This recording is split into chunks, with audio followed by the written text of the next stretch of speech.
All right, so at this time, I'd like to introduce Jack Webb.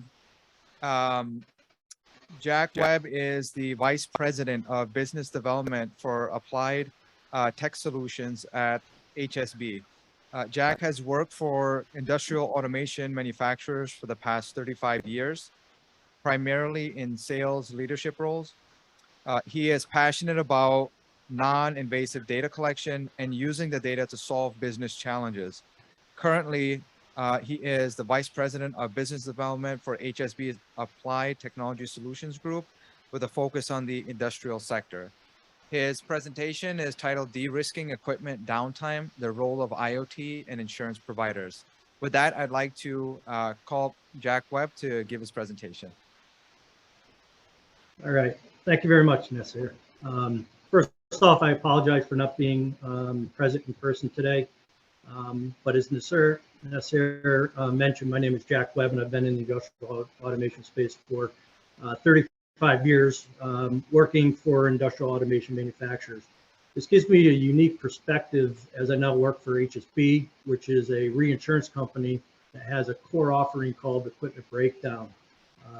It's our goal to prevent failures from happening. So leveraging machine data to tell a story, or really to predict a story, is my passion. So I'm going to go right into the a little bit about HSB. So if we can click through one more slide, please. All right. So HSB has been around for 150 years now, and we're headquartered in Hartford, Connecticut, and we're part of Munich Re. HSB is the largest equipment breakdown insurer, and Munich Re is the largest global reinsurer. At HSB, HSB is an insurance, engineering, and a technology company. Our success comes from our technical understanding of risk and now technology is at the core of our business. IoT is changing the landscape for all insurers, but none more than HSB, given the impact that technology is having on the operation of risks of equipment. We've invested hundreds of millions of dollars in developing a technology ecosystem designed to put us at the forefront of this disruption in our business. Next slide, please. Over the past 15 years, there's been tremendous growth and adoption of IoT technology. And quite frankly, COVID has helped accelerate this digitization. We now have a staggering number of network devices that far exceeds the world's population. A lot of this has been driven by the introduction of the smartphone.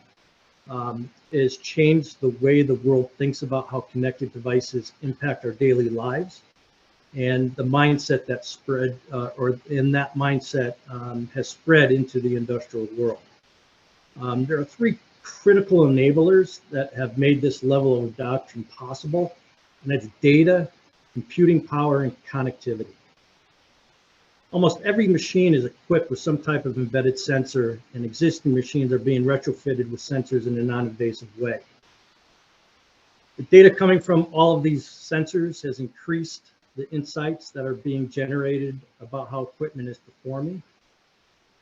Advancements in computer technology allows us to consume and analyze huge amounts of data and translate that data into actionable insights. This is a very important statement, translating data into actionable insights.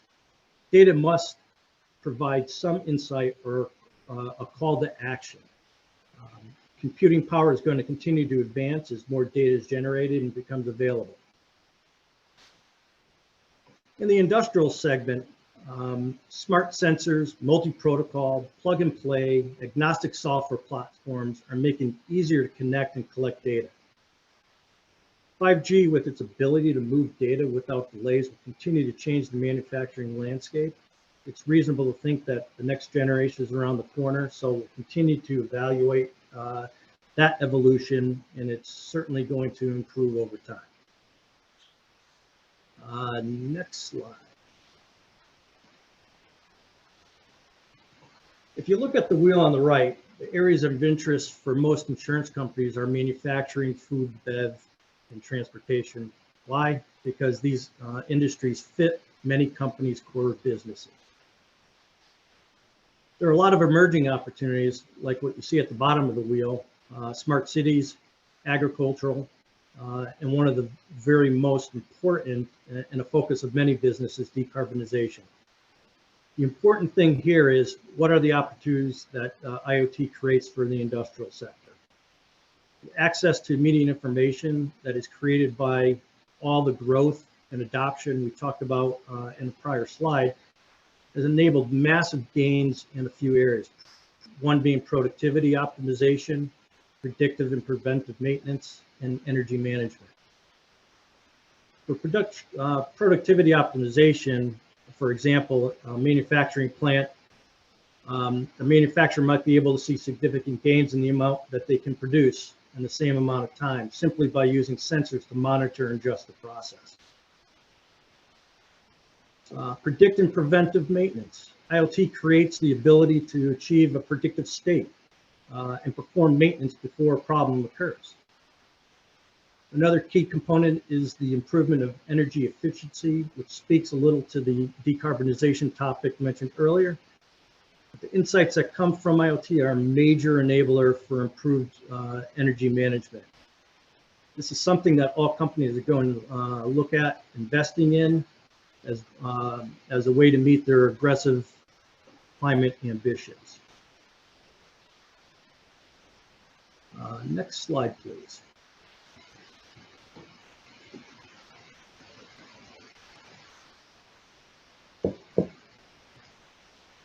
IoT enables conditioned monitoring, really monitoring for a specific parameter to track conditions for connected assets.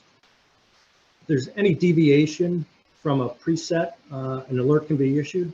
Examples of different parameters can be temperature, vibration, and pressure.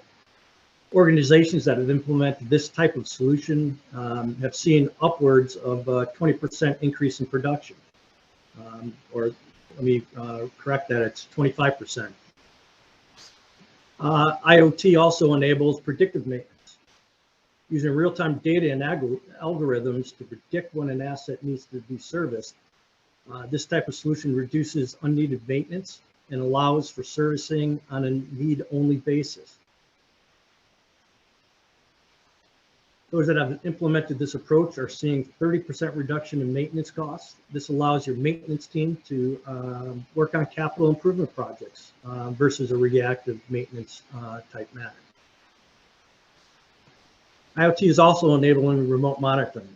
This is where you leverage an outside firm, which could be an OEM or a service provider, to monitor in real time the health of your machine. And depending on the severity of the warning, an email, text, or a phone call can be made to remedy the issue, or a service tech can be dispatched automatically for critical matters. This is a service that can be offered to end users, which typically is going to come from either an OEM or a service provider. Customers that are leveraging this type of approach are seeing upwards of 70% reduction in asset breakdown. So IoT is also enabling new business models. Connected sensors and devices are enable tracking of machine usage in real time, enabling OEMs to charge end customers based on usage.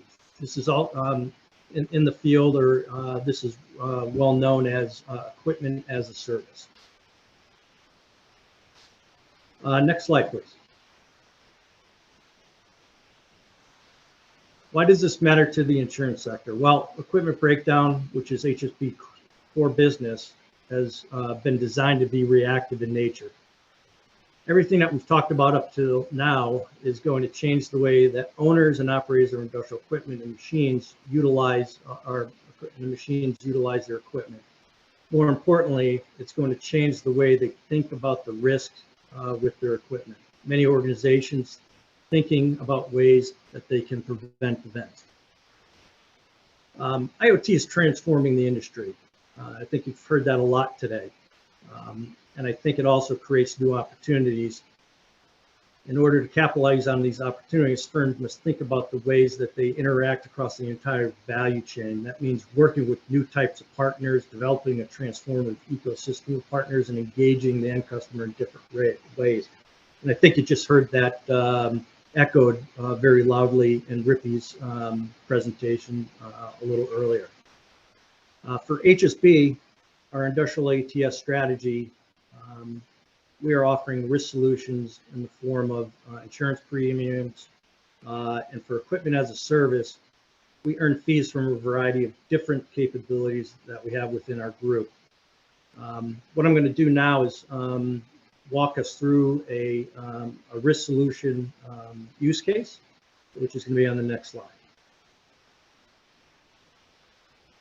I think we're probably going to be able to get back on track with our timing here. The example here that we're illustrating is an unwarned repair event guarantee, which is designed to cover equipment failures in the event the IoT solution doesn't work like it should have. The challenge we see is mid and large size manufacturers have been slow to adopt IoT solutions at scale despite the top and bottom line benefits. Our partner has developed their own asset monitoring solution. The solution monitors the customer's critical assets. The assets are critical to the power availability at a facility, and should one fail, replacement can take months due to the long lead times for these assets. So an asset monitoring solution is pretty critical in these types of applications. The strategy that we did here was our two organizations came together and co-created the guarantee. HSB's engineering department and data team validated the technology. We wanted to be confident that the solution was capable of delivering the results that the end customer expected. Then we had also cross-functional teams that really defined what the coverage of the guarantee was going to be and the details of that coverage. In the basic state, the monitoring platform, in a real basic or simple means, there's a red, yellow, and a green status or a health index. The yellow indicates a problem is progressing and the machine should be taken offline as soon to be corrected. A red indicates a failure is imminent and should be taken offline immediately to be serviced to prevent failure. And a green state indicates good equipment health or no problem is imminent. If the asset fails while in a green state, the solution did not indicate a potential issue, the customer receives compensation. So that's where the guarantee kicks in. If it was in a green state and the solution did not provide an indication that there was an issue, the customer receives some form of cash compensation. And that is obviously worked out in the details of the coverage. So every application, every customer will have some different terms and conditions. This performance guarantee brings extra peace of mind to our customers' clients, which ultimately is going to result in faster IoT adoption. All right, so that concludes my slides, but I want to thank you for your time today. And if you have any questions, please utilize the chat feature, or I believe some of my colleagues are in attendance today. You can ask them your questions during one of the breaks. But one thing I do want to stress here, it is our goal to de-risk your technology investments. And Rippy brought up a very good point that you cannot do this alone. You have to build out your own list of trusted partners in order to execute your IoT solution. So thank you very much for your time today. I appreciate it. And if there's any questions, we'll be able to pick those up later in the